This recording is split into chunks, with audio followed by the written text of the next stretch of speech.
Join the community of more than 2 million Binomists who are investing online with Binomo. Start trading today with Binomo.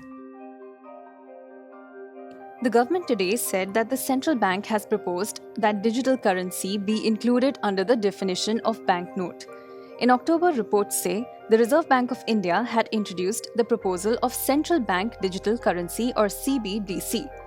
Note that CBDCs, digital or virtual currency, are basically the digital version of fiat currencies, for instance, rupee in India. This means that CBDCs are legal tender issued by a central bank in a digital form. It is exchangeable one-to-one with the fiat currency.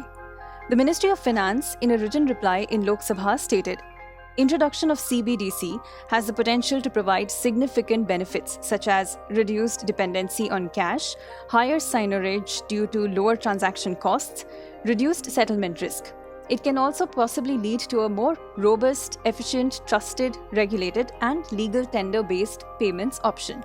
At the same time, the ministry also highlighted the drawbacks, saying there are also associated risks which need to be carefully evaluated against the potential benefits. Pankaj Chaudhary, Minister of State in the Ministry of Finance, in a written reply in the Lok Sabha said that India does not collect data on Bitcoin transactions and that there is no proposal to recognize Bitcoin as currency in India. The central bank has earlier flagged concerns about cryptocurrencies. In the face of proliferation of cryptocurrencies, the RBI expressed its intent to come out with an official digital currency.